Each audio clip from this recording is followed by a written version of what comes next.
Nós estamos nesses domingos fazendo uma série que chama Recomeços. A pastora Miriam fez no domingo passado, falou sobre Neemias, sobre a destruição das muralhas e sobre a reconstrução.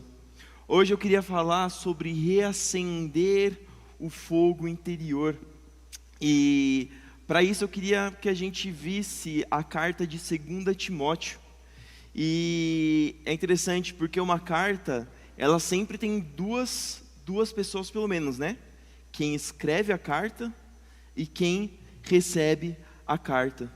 2 Timóteo, quem que escreve 2 Timóteo? Escreve Paulo, que ele já, nesse momento, já está mais velho. Ele tem entre 59 e 61 anos. Calma que naquele momento, 59 para 61 anos já era uma idade avançada, as pessoas acabavam vivendo um pouco menos. Hoje 61 anos é praticamente um adolescente, né?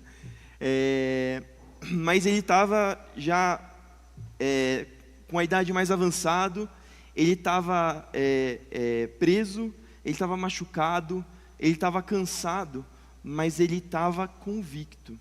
Era uma pessoa que estava convicto quando ele escreveu essa carta. E quem que recebe a carta? Quem recebe é Timóteo, que já é um jovem, uma pessoa mais jovem, apesar de não ser um adolescente. Dizem que ele tinha mais ou menos por volta de uns 40 anos. Então era uma pessoa mais jovem, uma pessoa que estava sobrecarregada, uma pessoa que estava temerosa, uma pessoa que estava desanimada. E então é como se fosse uma carta de uma pessoa que está cansada, para uma pessoa que está mais cansada ainda, de uma pessoa que está desanimada para uma pessoa que está mais desanimada ainda. E isso é muito precioso, muito interessante, porque ele descreve muito o momento de cada um de nós. Porque em algum momento, talvez nesse momento, você esteja cansado emocionalmente, você esteja desanimado emocionalmente. Talvez você esteja cansado espiritualmente. Talvez você esteja cansado pela luta da fé, por tentar diariamente falar o evangelho para aquela pessoa, e aquela pessoa não aceita e parece que os seus esforços são em vão. Cansaço por talvez tentar acertar e não ver o resultado. E aí você começa a desanimar porque você coloca seu esforço, você coloca empenho, você coloca talvez até seus recursos financeiros e você não vê o que está acontecendo prosperar. E a verdade que a gente vai ver aqui nessa carta é que o cristão não é imune ao desânimo. Paulo não estava imune ao desânimo, Timóteo não estava imune ao desânimo, eu e você, a gente não está imune ao desânimo. Mas é interessante porque Paulo podia ter desistido. Timóteo, ele podia ter recuado da missão dele, mas Deus, ele traz essa carta e usa essa carta para mostrar que, apesar do cansaço ser algo real, apesar de, às vezes, a nossa chama diminuir, a gente não pode deixar ela morrer. E com isso eu quero convidar você a abrir em 2 Timóteo, o capítulo 1. Nós vamos ler do verso 1 até o verso 18. Eu peço para que você preste atenção. Às vezes é fácil da gente se dispersar um pouco quando a gente está lendo, mas que você fique atento e a gente vai passar depois com calma nesse capítulo. Amém? 2 Timóteo, capítulo 1 diz o seguinte: Eu, Paulo, apóstolo de Cristo Jesus, pela vontade de Deus, enviado para anunciar a vida que Ele prometeu por meio da fé em Cristo Jesus. Escreva essa carta a Timóteo, meu filho amado. Que Deus, o Pai, e Cristo Jesus, nosso Senhor, lhe deem graça, misericórdia e paz. Dou graça por você ao Deus que sirvo com a consciência limpa, como serviram meus antepassados. Sempre me lembro de você em minhas orações. Ele está falando para Timóteo, noite e dia. Quero muito revê-lo, pois me lembro de suas lágrimas. Nosso reencontro me encherá de alegria. Lembro-me de sua fé sincera, como era da sua avó, Lloyd, e de sua mãe, Eunice. E sei que em você essa mesma fé continua firme. Por isso eu quero lembrá-lo de avivar a chama do dom que Deus lhe deu quando impus minhas mãos sobre você. Pois Deus não nos deu um espírito que produz temor e covardia, mas sim que nos dá poder, amor e autocontrole. Portanto, jamais se envergonhe de falar aos outros sobre o nosso Senhor, e também não se envergonhe de mim, que estou preso por causa dele. Com a força que Deus lhe dá, esteja pronto para sofrer comigo por causa das boas novas. Pois Deus nos salvou e nos chamou para uma vida santa, não porque merecêssemos, mas porque este era o seu plano desde os tempos eternos, mostrar a sua graça por meio de Cristo Jesus. E agora Ele tornou tudo isso claro para nós com a vinda de Cristo Jesus, nosso Salvador, que destruiu o poder da morte, iluminou o caminho para a vida e a imortalidade por meio das boas novas, das quais Deus me escolheu para ser pregador, apóstolo e mestre. Por isso estou sofrendo assim, mas não me envergonho, pois eu conheço aquele em quem eu creio e tenho certeza de que Ele é capaz de guardar o que me foi confiado até o dia da sua volta. Apegue-se com fé e amor em Cristo Jesus ao modelo do ensino verdadeiro que aprendeu de mim. Pelo poder do Espírito Santo que habita em nós, guarde a verdade preciosa que lhe foi confiada. Como você sabe, todos da província da Ásia me abandonaram, incluindo Fígelo e Hermógenes. Que o Senhor demonstre misericórdia a Onesífero e a sua família, pois muitas vezes me animou em suas visitas, e nunca se envergonhou por eu estar na prisão. Pelo contrário, quando veio a Roma, procurou-me diligentemente até me encontrar. Que o Senhor lhe mostre misericórdia no dia da volta de Cristo. E você sabe muito bem o quanto Ele me ajudou em Éfeso. Amém? E primeiro eu queria começar contextualizando um pouquinho melhor, porque a gente tem Paulo. Quem que é Paulo? Só para a gente lembrar, a gente tem bastante familiaridade, mas quem que é Paulo? Paulo é um apóstolo que se converteu depois que Jesus já tinha ressuscitado. Então ele é o apóstolo tardio, ele até mesmo se chama de um apóstolo tardio. Ele era um pregador profundo, um pregador ousado, ele ia pregar em lugares que as pessoas não tinham coragem. Ele era apaixonado pelas Escrituras, ele conhecia as Escrituras de cabo a rabo, como dizem, né? Ele era um plantador de igrejas. Dizem que ele plantou mais ou menos 20 comunidades. E é um feito incrível para a época, porque hoje a gente pensa assim, 20 igrejas é tranquilo. Mas pensa que lá não tinha internet, lá não tinha recursos, lá não tinha banco, lá não tinha várias facilidades que hoje, quando a gente quer abrir uma igreja, a gente junta as pessoas, talvez numa casa, aí a gente começa talvez levantar um pouco de dinheiro, a gente consegue alugar algum lugar, e assim você vai abrindo. Não estou dizendo que é algo trivial, não estou dizendo que todas as igrejas prosperam por ser fácil, mas naquele tempo ele abriu igrejas em outros países, em um momento em que você não tinha carro, em um momento em que você não tinha avião. Ele cruzou oceanos para conseguir abrir igrejas. Então, ele ter aberto 20 comunidades em lugares diferentes já foi um feito incrível. Ele era um missionário incansável, ele não parava. Ele atravessou, como eu falei, países, ele atravessou continentes, ele levou o evangelho para outro continente, a pé.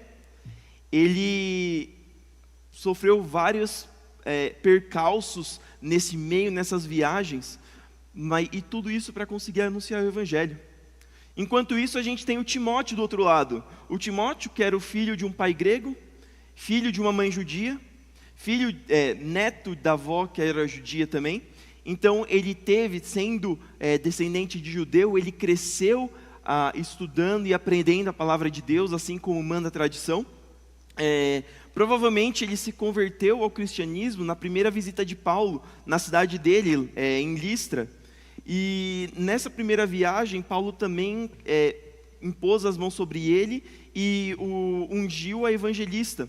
E a gente consegue ver pelas cartas que Timóteo ajudou muito o Paulo. Inclusive, um pouco depois, ele virou o pastor de uma igreja em Éfeso.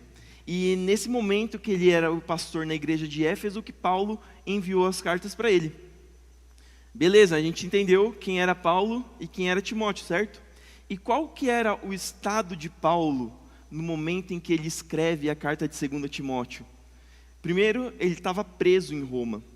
Então ele já estava encarcerado por pregar o evangelho, por ser considerado um disruptor da ordem. Ele estava mais velho, como eu falei, ele já tinha por volta dos 59, 61 anos. Ele provavelmente tinha problema de visão, então é possível que muitas das cartas que ele escrevia era alguma pessoa que o ajudava a escrever. No fim das contas, ele apenas assinava, porque provavelmente ele já tinha problema de visão. Ele estava socialmente isolado, porque como um disruptor da ordem, ele não podia ficar perto de pessoas para anunciar aquelas verdades que podem, que são prejudiciais para as pessoas. Então, a gente passou por um período de pandemia e nem todo mundo ficou isolado sozinho. A gente às vezes ficou isolado, mas ficou entre família, talvez os amigos mais próximos, o círculo mais próximo.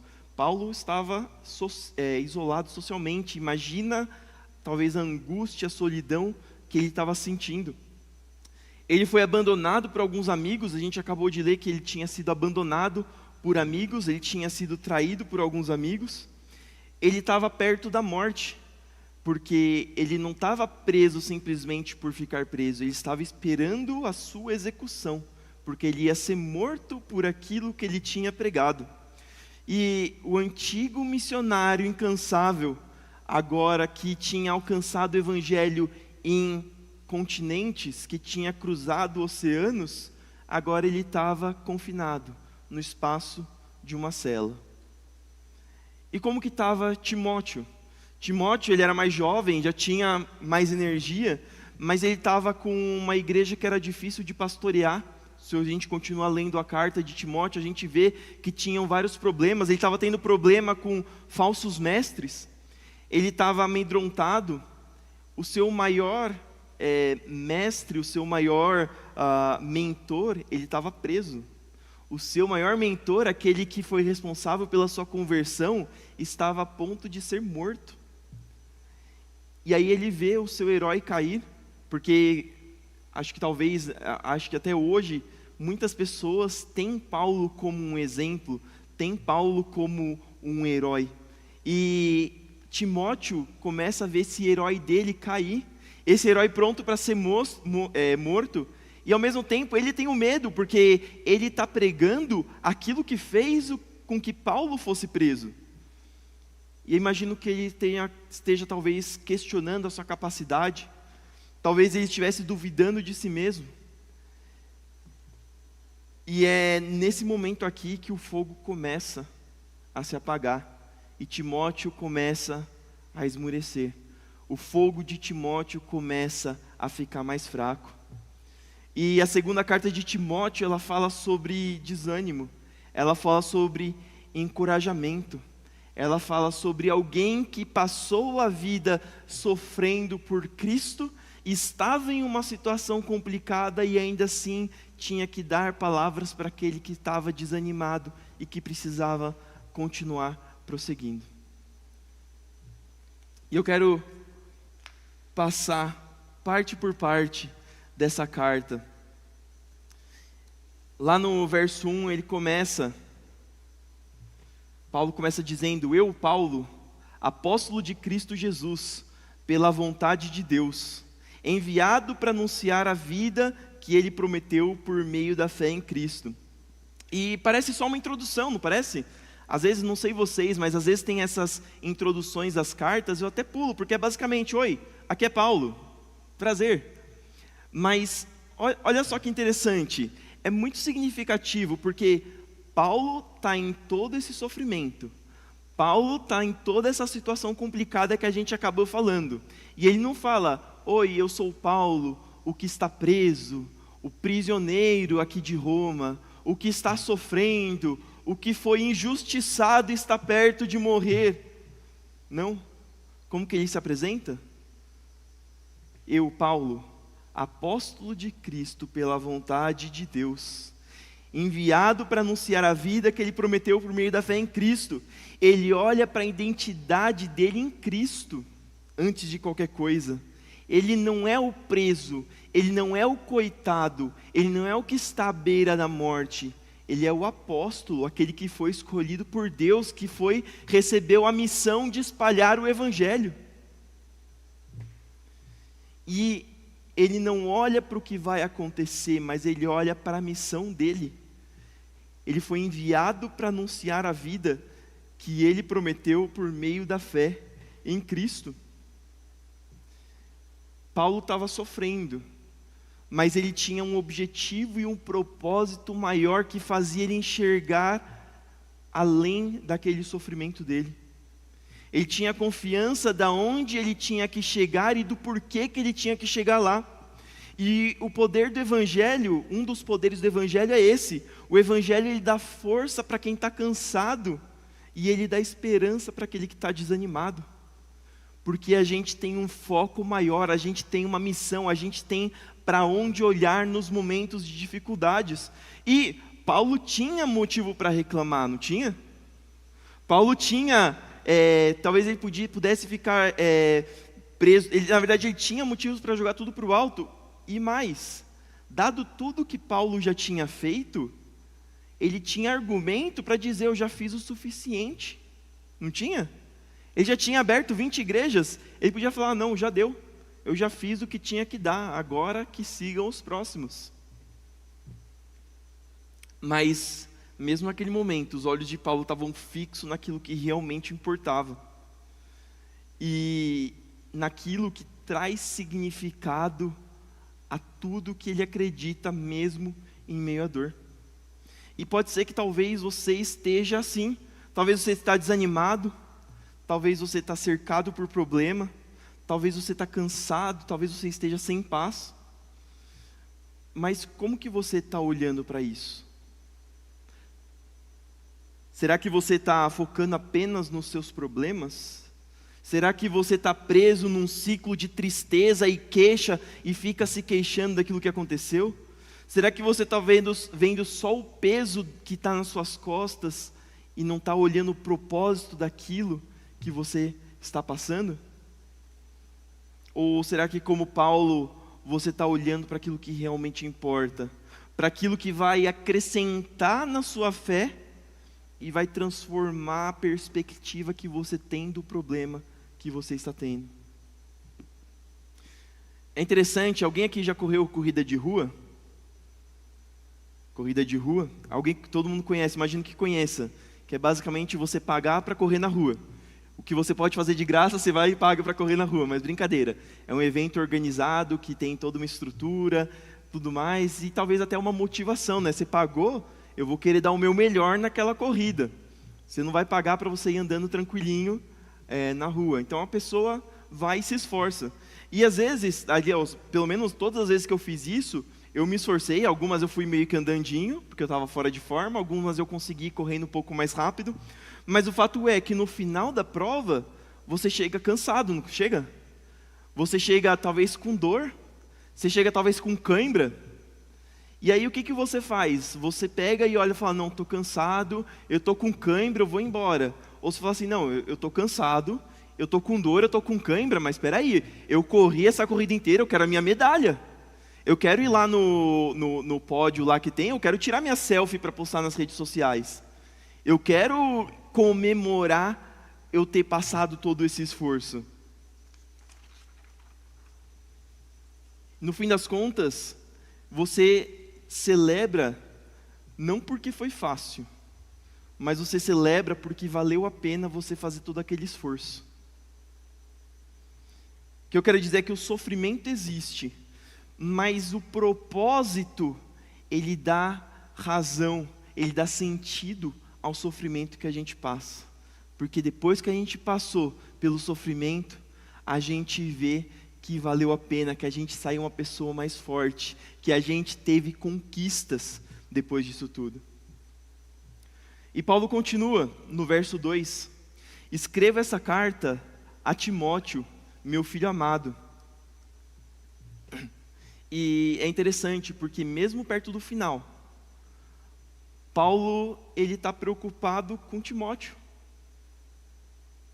Ele está preocupado que as boas novas de Jesus continuem sendo espalhadas. Ele continua focado no objetivo dele.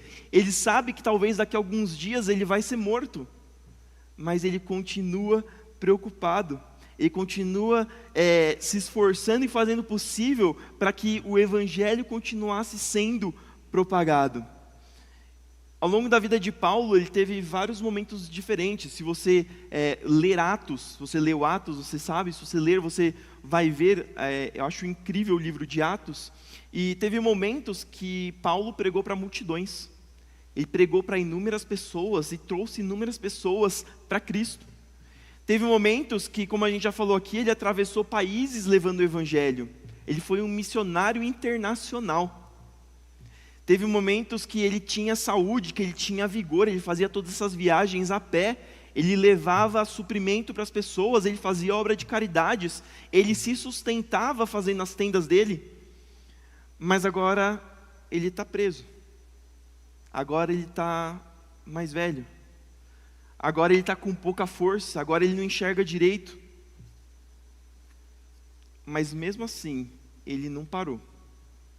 Mesmo com todas as limitações que ele tinha, mesmo vendo quem ele era e quem ele era agora, ele não parou. Talvez ele não podia andar mais quilômetros e quilômetros, mas ele podia escrever cartas e mandar as cartas. Talvez ele não podia ir nas igrejas, nas comunidades que ele fundou para discipular os líderes, mas ele mandava as cartas para discipular e instruir os líderes. Talvez ele podia não cruzar mais os oceanos, mas ele podia discipular da prisão. E aquilo que parecia pequeno, uma carta. Ele escreveu uma carta. 1 Timóteo tem o quê? Tem 4 capítulos? Tem 4 capítulos. Na minha Bíblia são 2 folhas. Uma pequena carta. Não parece ser tão honroso quanto atravessar o oceano num barco à vela para levar o evangelho, enfrentar tempestades, naufrágios como ele enfrentou, mas aquilo que parecia pequeno, uma carta, ela se tornou maior do que qualquer viagem que Paulo fez, porque quantas e quantas pessoas não leram essa carta escrita numa prisão? Quantas pessoas não foram edificadas pelas palavras que estão aqui? Hoje mesmo nós estamos sendo edificados pelas palavras que estão aqui nessa carta. Essas páginas, elas ajudaram a moldar o cristianismo durante séculos. O que eu quero dizer é que não subestime o impacto que as pequenas coisas podem trazer se elas são feitas com o propósito correto. Às vezes você acha que o que você faz é pouco, mas não subestime as pequenas coisas, porque às vezes elas podem se tornar aquilo que vai transformar a vida de pessoas. Do fundo da prisão, Paulo ainda servia o evangelho. Paulo ainda ele escrevia, Paulo instruía, Paulo dava aulas, Paulo discipulava, Paulo fortalecia seus filhos espirituais. Qual que é a nossa desculpa? Eu não sou como antes, eu não tenho a mesma força de antes, a minha cabeça não funciona tão rápido quanto antes, eu não tenho a mesma condição financeira que eu tinha lá atrás. Será que seu desânimo é porque você está achando que aquilo que você faz não é tão grandioso quanto poderia ser? E é interessante porque Paulo, ele não podia fazer tudo o que ele fazia antes, mas ele fez tudo o que ele ainda podia fazer naquele momento. Às vezes, talvez, nesse momento, você não possa fazer tudo o que você fazia antes, mas você ainda pode fazer tudo o que você pode agora. E Deus usou isso de forma grandiosa. Qual está sendo a nossa desculpa para não continuar, para não fazer a obra de Deus? E ele continua, no verso 3, dou graça por você ao Deus que sirvo com a consciência limpa. Dou graças por você ao Deus que sirvo com a consciência limpa. E quando Paulo diz que ele está com a consciência limpa, ele está dizendo algo profundo. Por quê? Porque ele fez tudo o que ele podia para o Evangelho. Paulo não tinha arrependimento. Paulo sabia que tudo aquilo que ele podia fazer, ele tinha feito.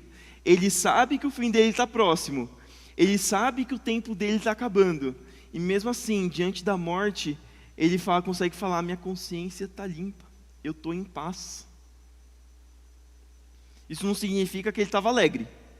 A própria carta aqui diz que ele estava triste. A própria carta aqui talvez não diga, mas eu imagino que ele estava ansioso. Ele devia estar angustiado. Mas uma coisa é certa, ele estava satisfeito com o trabalho que ele fez. Não porque a vida dele foi fácil, mas porque ele foi fiel até o fim. E é engraçado porque esse verso me confronta, talvez confronte a você, mas esse verso me confronte, porque às vezes eu penso isso de mim mesmo, eu penso, talvez eu podia ter feito algo melhor. Se eu pudesse voltar no passado, eu teria feito tal coisa diferente. Talvez essa mesma pregação mesmo, tem alguns pontos dessa pregação que eu acho que eu ainda poderia ter melhorado. Se eu tivesse mais algumas horinhas para trabalhar em cima dela, eu poderia ter melhorado. E talvez essa melhora talvez pudesse ter edificado um pouco melhor a sua vida.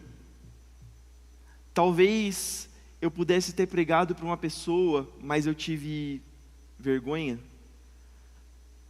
Talvez alguma pessoa teve alguma dúvida do Evangelho, mas por eu não ter estudado o suficiente, eu não consegui responder. E essa pessoa saiu na dúvida, saiu sem ouvir uma palavra de verdade. E a gente fica nesse ciclo de e se. E todos nós carregamos arrependimentos. Talvez enquanto eu estou falando aqui, você tenha se lembrado de 2, 3, 4 vezes em que você fez alguma coisa, que você tomou uma decisão e que você talvez se arrependa. Mas a consciência limpa de Paulo nos mostra alguma coisa que é libertadora. Sabe o que é? Que não importa o passado, importa o que você faz depois que os seus olhos são abertos. Porque Paulo tinha motivos para ficar envergonhado. Quem que era Paulo? Paulo era aquele que perseguia cristãos. Paulo era aquele que foi condizente com a morte de Estevão. Ele aprovou a morte de Estevão. Talvez não tenha sido responsável, mas ele aprovou a morte. Ele feriu familiares. Ele estava fazendo uma caça aos cristãos. Se ele quisesse, ele podia passar a vida inteira dizendo, eu devia ter começado antes. Como é que eu, conhecedor da palavra, eu não vi Jesus na palavra? Ele podia, mas ele não ficou preso no passado. A consciência dele estava limpa, porque depois que Cristo alcançou Paulo, ele se entregou de corpo e alma. Ele fez tudo o que estava ao alcance dele para levar o Evangelho. E eu repito aquilo que eu falei, não importa o passado, importa o que você faz depois que os seus olhos são abertos para aquilo que estava errado. Agora, se os seus olhos são abertos e você continua indo na direção errada, aí talvez você precise rever algumas coisas. E aí Paulo continua. Dou graças por você ao Deus que sirvo com a consciência limpa, como serviram meus antepassados. Sempre me lembro de você em minhas orações, noite e dia. E é interessante, porque Paulo não pode estar com Timóteo presencialmente. Então ele faz o quê? Ele ora. Paulo não pode naquele momento abraçar Timóteo. Aqui a palavra mais para frente a gente vai ver que Timóteo estava em lágrimas. Paulo não pode enxugar as lágrimas dele. E o que ele faz? ele ora por Timóteo, noite e dia. Quando a gente não pode mais carregar alguém pelas mãos, a gente pode carregar essa pessoa em oração.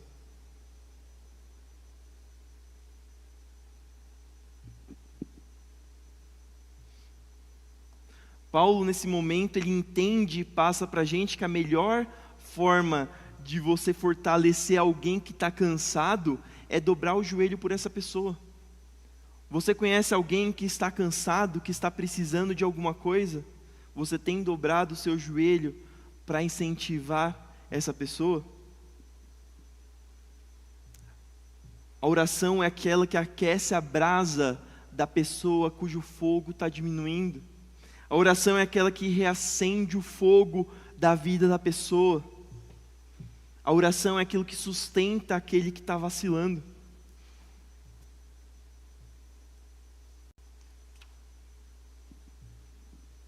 Quantas vezes que a gente se sente incapaz de ajudar alguém que nós amamos? Seja porque nós talvez não estamos perto, seja talvez porque nós não temos condição financeira de ajudar a pessoa, seja talvez porque nós não temos o conhecimento para ajudar a pessoa. Às vezes é alguma doença, às vezes é algum caso na justiça, às vezes é alguma coisa que a pessoa está passando, mas que a gente nunca passou e não faz ideia de como poderia sair daquela situação. E aí é o que Paulo nos ensina aqui, nessa parte, que quando você não souber o que fazer, ora. Quando você não puder estar presente, ora. Quando você não tiver força para levantar alguém, ora. Quando o seu braço não alcançar a pessoa, quando o seu braço não tiver forças para puxar a pessoa, deixa que Deus alcance essa pessoa. Deixa que Deus puxe essa pessoa. É a intercessão de Paulo que ajuda a manter Timóteo se manter de pé. E mantém a chama de Timóteo acesa. E a gente tem, o que eu falei agora, a oração na perspectiva de Paulo, porque Paulo estava orando, mas também tem a perspectiva de Timóteo, porque Timóteo estava lendo aquela frase e ouvindo: Timóteo, meu filho, Timóteo, aquele quem eu amo, eu estou orando por você dia e noite. Timóteo estava desanimado, Timóteo estava inseguro. Imagino como aquelas palavras trouxeram alento para ele. Ele tinha sido criado sim por uma mãe e por uma avó que eram da fé, que eram cristãs. Mas se a gente ler o versículo 5, que diz: lembro-me de sua fé sincera, como era de sua avó Lloyd e de sua mãe Eunice. Aqui o verbo está no passado. Eu me pergunto se talvez elas já não tivessem falecido, se talvez Timóteo já tivesse perdido aquelas que talvez orassem dia e noite por ele, da sua família, aquele círculo próximo de oração. Nesse momento Timóteo talvez possa ter perdido as suas intercessoras mais íntimas. E Paulo se torna esse intercessor espiritual, se torna essa pessoa próxima que ajuda ele em oração. Isso revela algumas lições importantes para a gente. A primeira é que as pessoas desanimadas, elas precisam de intercessores. As pessoas que estão desanimadas, elas precisam de oração. Se Timóteo não precisasse de oração, se não fosse oração se oração não ajudasse Timóteo nesse momento, imagino que Paulo nem se importaria em colocar isso, mas ele coloca que ora por Timóteo dia e noite, porque ele confia no poder que a oração faz na alma de um cansado. E quando a fé fraqueja, quando a gente fica desanimado, quando o fogo se apaga, quando a alma esfria, é difícil de reacender sozinho. É difícil às vezes da gente conseguir sair daquela inércia que a gente fica parado. Às vezes a gente precisa de um empurrão, a gente precisa de alguém nos puxando. E a intercessão de Paulo era o oxigênio que Timóteo precisava no seu coração para que aquelas brasas começassem a pegar mais fogo.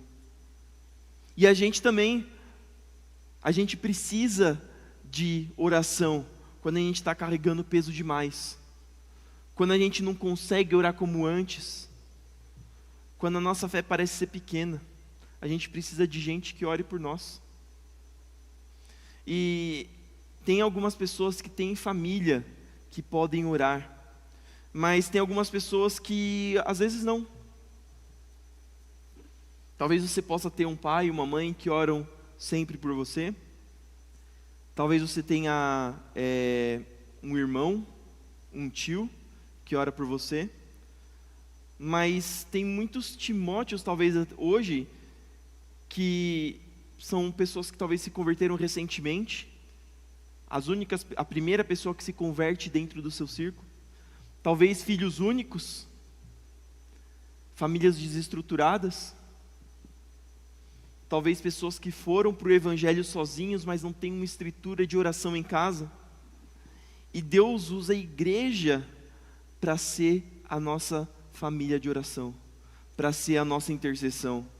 Por isso que é importantíssimo a gente estar numa igreja, porque é na igreja que nós vamos nos reunir com pessoas que podem orar por nossas vidas, nos momentos em que talvez nós estejamos cansados, no momento em que nós estamos desanimados. E a lição aqui, ela é direta. Você precisa estar numa igreja, num meio com pessoas que intercedam por você. Você precisa ter uma família espiritual. Você precisa ter gente que carrega o seu nome diante de Deus quando você não consegue se apresentar diante dele. É impossível a gente manter o fogo sozinho. Assim como uma brasa que você tira da fogueira e deixa ele isolado, ela se apaga, um cristão sozinho, ele também se apaga. Timóteo, ele estava precisando de Paulo. A gente precisa um do outro, eu preciso de você, você precisa de mim. Nós precisamos das nossas orações, eu preciso das orações dos irmãos. E há pessoas que precisam de nós. Às vezes talvez você não seja a pessoa que esteja se sentindo cansada nessa manhã. Talvez a sua vida esteja bem, você esteja saudável. Vão ter pessoas que vão precisar da sua oração. Vão ter pessoas que precisam desse seu momento forte para serem carregadas porque estão fracas. O verso 4 ele continua: quero muito revê-lo, pois me lembro de suas lágrimas. Nosso reencontro me encherá de alegria. E aqui Paulo está abrindo o coração, ele sente falta de Timóteo, ele quer reencontrar Timóteo, mas tem um ensinamento bem profundo aqui, nessas palavras, que tem lutas que só a oração não sustenta. Aliás, a oração sustenta, mas não resolve. Talvez você possa até se sentir melhor, mas talvez não vai preencher tudo aquilo que você precisa. Orar é essencial, eu já falei aqui, Paulo disse que orava dia e noite por Timóteo. É imprescindível a necessidade de oração. Mas tem algumas dores que só são curadas com a presença de alguém. É relativamente fácil a gente falar, ver uma pessoa com dificuldade e falar, estou orando por você. Mas Paulo fala que tem momentos em que a palavra não resolve. Tem momentos que você não precisa de conselho, você precisa de companhia. Tem momentos que você não precisa de palavras de conforto, você precisa de um abraço. Tem momentos que você não precisa de uma pessoa dizendo que está orando por você, mas uma pessoa que está enxugando as suas lágrimas. E às vezes, um abraço, um gesto, um olhar, ele prega o evangelho mais forte do que o melhor sermão, do que o melhor pregador. Às vezes, mais do que um pregador famoso, mais do que uma oração de alguém que tem a fama de ter muito poder, a pessoa precisa de um abraço, precisa de um ombro. Paulo queria orar por Timóteo, Paulo estava orando por Timóteo, que era o que ele podia fazer, mas ele também queria estar perto de Timóteo, ele queria enxugar as lágrimas. Isso é discipulado, isso é cuidado, isso é amar o próximo. Isso é amar o irmão. E a Bíblia não diz exatamente por que Timóteo estava chorando, por que não descreve quais eram os motivos das lágrimas. Ele diz em termos gerais o que Timóteo estava passando, mas ele não diz por que Timóteo estava chorando aqui, que Paulo soube que Timóteo estava chorando.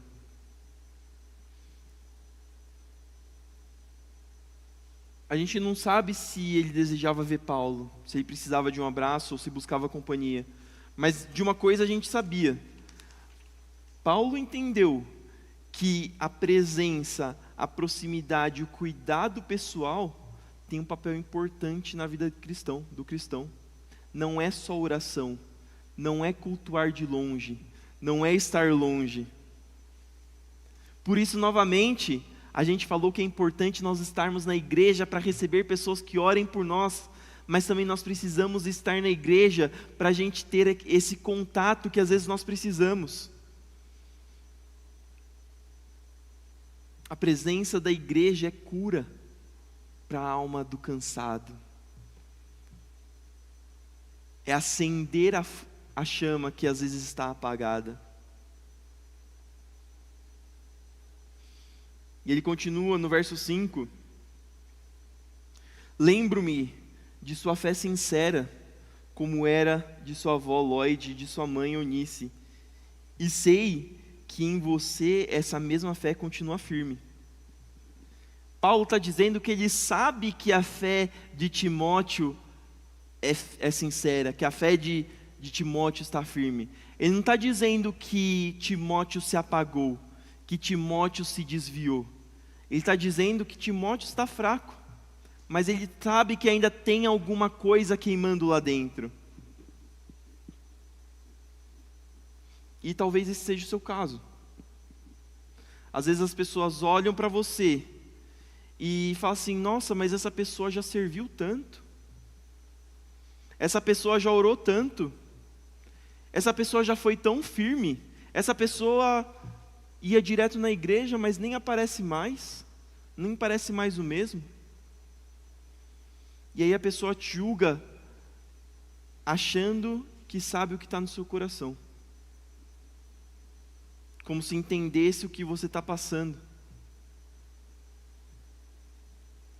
Mas Deus conhece o seu coração de verdade, Ele sabe o que está aí dentro. Ele está dizendo que Ele sabe que a sua fé dentro do seu coração é sincera. Deus, mais do que qualquer um, sabe as dificuldades que você está passando. Ele sabe as guerras que você está travando aí dentro de você. Ele sabe o cansaço que às vezes você tenta esconder com um sorriso na frente dos outros. Porque às vezes a gente faz isso, né? Às vezes a gente não quer preocupar o outro, e mesmo com o coração cansado, mesmo com o coração triste, a gente se força a sorrir. E Deus sabe o quanto que você está desejando voltar a queimar por Ele. Jesus sabe o que é cansaço. Ele veio como homem, habitou entre nós, viveu, sofreu.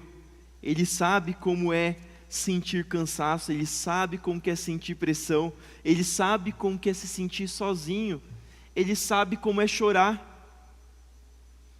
Ele sabe como que é ter desânimo, Ele sabe como que é carregar peso demais. Jesus, um pouco antes de morrer, disse: Pai, se possível, afasta de mim esse cálice. Porque Ele estava sentindo o peso grande. E aí por isso, Ele não te rejeita, Ele não te acusa, Ele te recebe.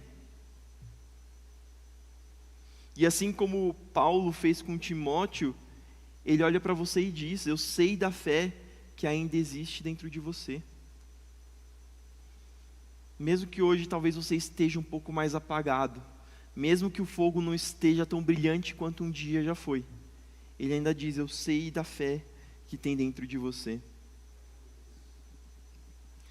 Mas repara, não termina aqui, porque esse é o verso 5. Olha o que Paulo diz no verso 6. Por isso, quero lembrá-lo de avivar a chama do dom que Deus lhe deu quando impus as minhas mãos sobre você. E o que eu quero dizer é que se a fé que tem dentro de você fosse suficiente, se ele achasse que você simplesmente ter fé, mesmo que seja mais fraquinha, no seu canto fosse suficiente, ele não teria necessidade de escrever essa carta. Ele não teria necessidade de escrever essa carta para Timóteo. Ele estaria talvez confiante e falar assim, beleza, Timóteo está desanimado, ele não está trabalhando mais tanto quanto antes, mas eu tenho a certeza de que ele ainda tem a fé. Eu tenho certeza que ele não se desviou. Eu tenho certeza que aonde ele está, ele ainda ora, ele ainda faz os seus devocionais. Mas não, né? O que Paulo diz para Timóteo?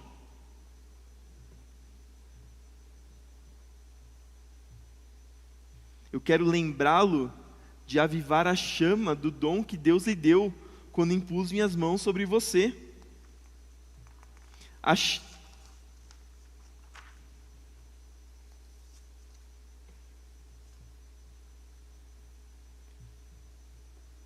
Deus quer fazer algo mais pela sua vida. Por isso que Ele diz, eu quero que você avive essa chama que tem dentro de você. No verso 5 Ele diz, eu sei que a fé ainda está aí. No verso 6 Ele diz, agora aviva essa fé. Acende essa brasa, reacende essa chama.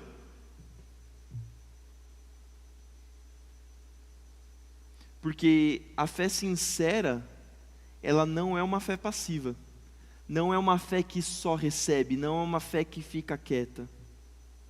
Assim como se você ama uma pessoa, você quer fazer algo para que essa pessoa seja feliz, você quer expressar esse amor pela pessoa, da mesma forma, uma fé, ela precisa se expressar de alguma forma. Imagina você casar com alguém, você dizer que ama a pessoa, mas você não vive junto, você não conversa, você não sai para fazer nada, e por você tudo bem.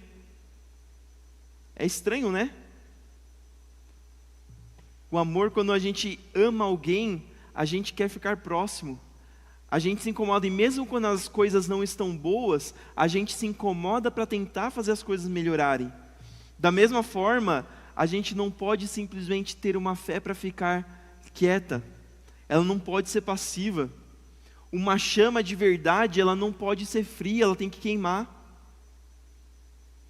O dom de Deus não é um dom que fica desligado, que pode ficar desligado. A chama existe, mas ela pode diminuir. A fé, ela existe, mas ela pode ser abafada. O dom existe, mas o dom pode esfriar. É o que Paulo está dizendo aqui. Ele está dizendo que Timóteo tinha que reacender isso. E é por isso que Paulo continua lá no verso 7 dizendo, porque Deus não nos deu um espírito que produz temor e covardia, mas sim que nos dá poder, amor e autocontrole. O medo que está apagando a sua chama não vem de Deus. A insegurança, a covardia não vem de Deus. O desânimo que talvez tenha te paralisado não vem de Deus. Porque o Espírito que Deus nos dá não produz temor e covardia, mas Ele produz poder, Ele produz amor e produz autocontrole. Poder para que a gente possa se levantar e realizar a obra dEle. Amor para que a gente tenha um propósito para realizar essa obra.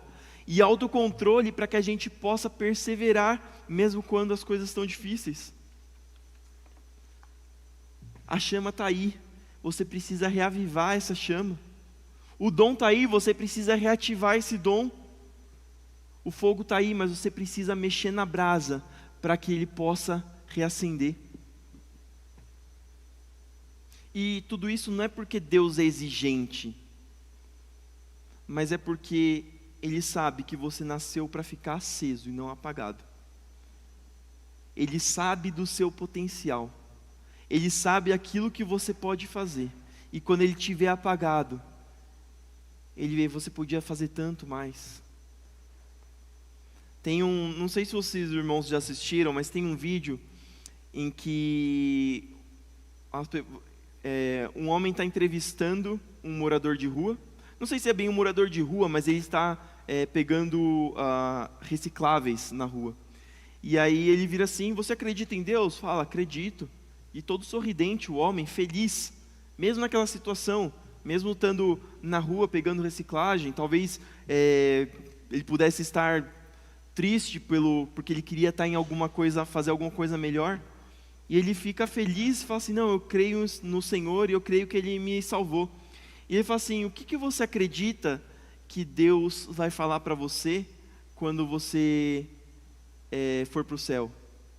Aí ele vira e fala assim, acho que ele vai dizer: seu boboca, assim, modo de dizer, eu tinha tanto mais para você, eu tinha coisas tão grandiosas para você, e você tomou direções que fizeram que você tivesse menos.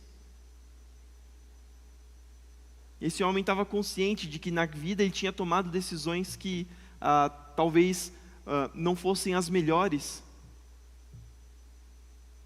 E ele reconhece que Deus tinha muito mais para ele. Deus tem muito mais para nós. Deus tem muito mais para você. Mas para isso a gente precisa que a gente reacenda o fogo que tem dentro de nós. A gente precisa continuar. E como que a gente reacende esse fogo dentro de nós? E a gente vai lá para o verso 13. Depois Paulo fala sobre a continuação do que a gente estava lendo, do verso 7. Ele fala sobre a fé dele no Senhor e que não precisava se envergonhar. Mas no 13 ele fala: apegue-se com fé e amor em Cristo Jesus. Apegue-se com fé e amor em Cristo Jesus ao modelo do ensino verdadeiro que aprendeu de mim. Perdão, tinha uma vírgula aqui, eu não li conforme. E a gente tem que prestar atenção porque muda o sentido. Apegue-se com fé e amor em Cristo ao modelo do ensino verdadeiro que aprendeu de mim. Pelo poder do Espírito Santo que habita em nós, guarde a verdade preciosa que lhe foi confiada. E aqui a gente vê duas direções claras. A primeira é no que Timóteo tem que se apegar. E a primeira, ele tem que se apegar ao modelo de ensino verdadeiro. Ele tem que se apegar à verdade, ele tem que se apegar à palavra e o que aquela palavra verdadeiramente diz. Paulo está praticamente dizendo: Timóteo, fique firme da doutrina certa. Fique firme ao padrão de ensino que eu trouxe para você. Isso envolve três coisas: envolve conteúdo, que é o que é verdade. A gente tem que saber o que é verdade. A gente tem que saber o conteúdo inteiro, porque da mesma forma que agora eu li o verso com uma vírgula um pouco diferente, deu sentido diferente, se você sabe só uma porção do que está escrito, às vezes você entende diferente aquilo que Deus tem para você.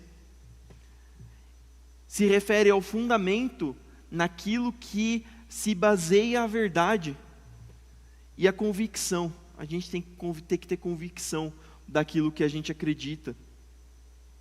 A palavra de Deus é um dos combustíveis que alimenta a chama dentro de nós. Sem palavra, o fogo apaga. É isso aqui que Paulo está dizendo. Apegue-se ao ensino, porque ele vai tirar o desânimo. Paulo está dizendo: Timóteo, você tem que reavivar o fogo. Então apegue-se à palavra, porque a palavra é o caminho para você se reavivar. E o segundo ponto é que como Timóteo deveria se apegar a isso. Ele diz que ele deveria se apegar com fé e com amor em Cristo Jesus. A fé é a postura da mente. É a confiança, é a convicção, é a firmeza.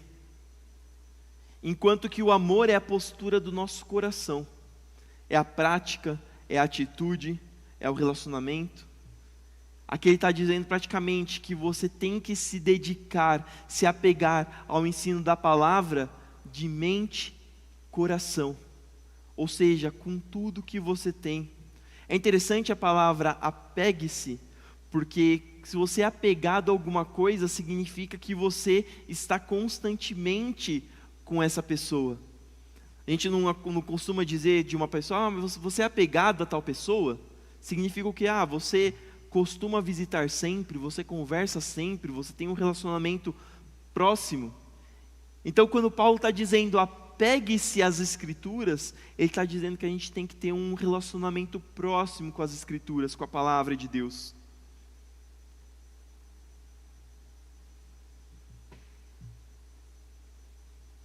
Enquanto fé é crer na verdade, o amor é viver a verdade.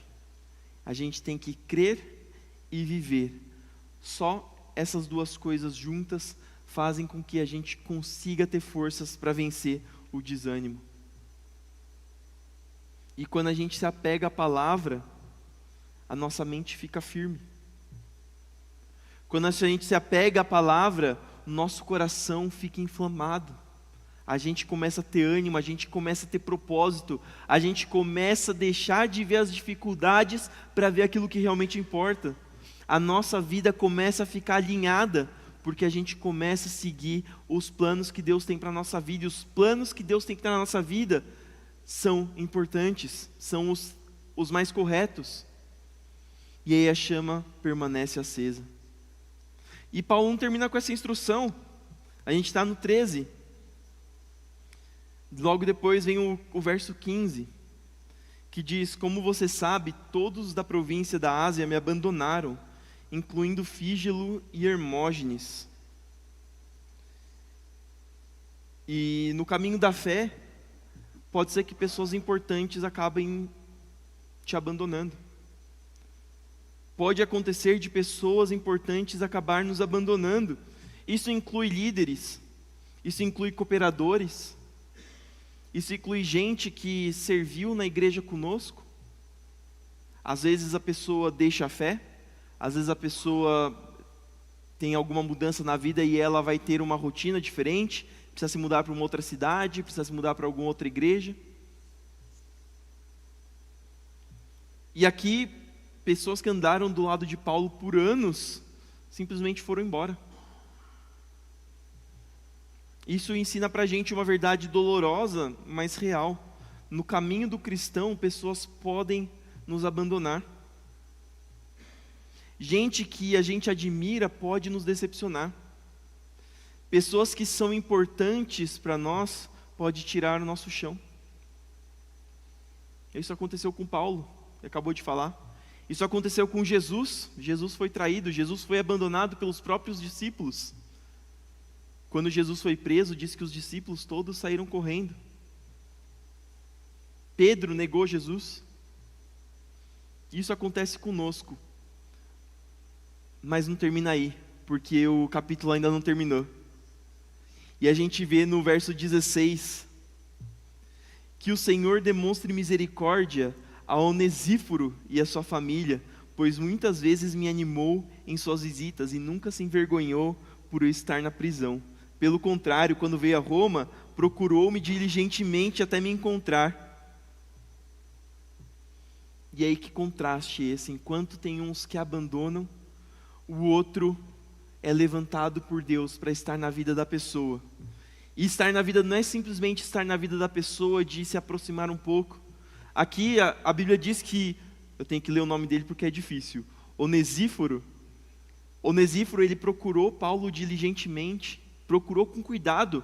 Talvez não fosse fácil de encontrar, Paulo não tinha um celular para falar, eu estou aqui, coloca no Waze, prisão romana 3.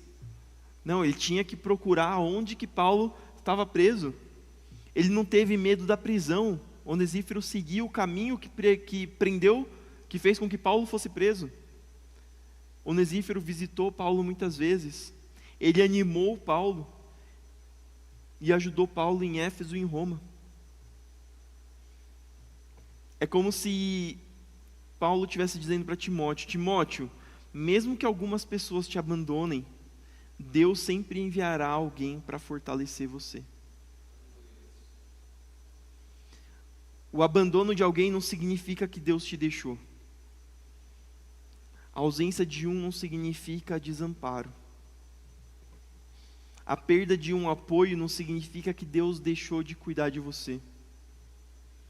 Porque Paulo termina lá no verso 18 dizendo que o Senhor lhe mostre misericórdia no dia da volta de Cristo. E você sabe muito bem o quanto ele me ajudou em Éfeso. E você sabe muito bem o quanto ele me ajudou em Éfeso. Ou seja, Timóteo, Deus já fez antes. Deus já me ajudou muito em Éfeso. Ele continua o mesmo. Ele vai fazer de novo.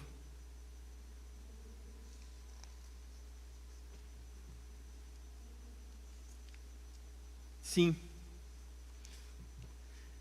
O cansaço é real na vida do cristão. Sim. Às vezes você vai chorar, às vezes lágrimas vão escorrer.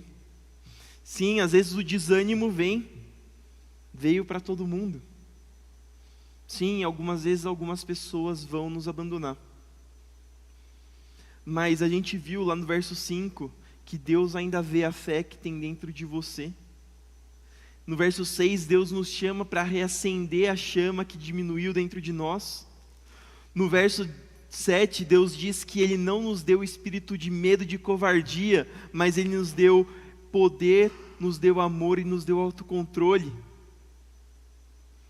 No verso 3 e 4, diz que Deus nos deu uma família de fé que ora por nós, intercede por nós e nos sustenta quando nós estamos em aflição. No verso 13, Deus nos ordena agarrar firmemente a palavra, para que a gente possa ter uma direção clara. E no verso 16 e 18, até o 18, ele diz que ele levanta pessoas para nos fortalecer. E ele termina dizendo que o mesmo Deus que fortaleceu ele muitas vezes lá em Éfeso, iria fortalecer Timóteo. E é o mesmo Deus que nós servimos.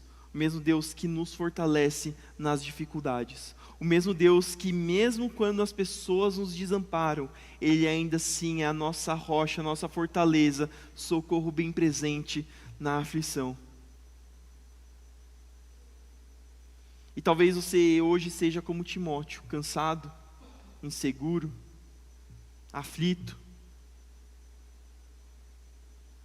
com medo, quase apagando. Mas eu estou dizendo, se apegue à minha palavra, não tenha medo, reacende a chama que tem dentro de você. Ele envia pessoas para caminhar com você, para você não se sentir sozinho. Você não está sozinho. E que Deus possa falar mais ao seu coração.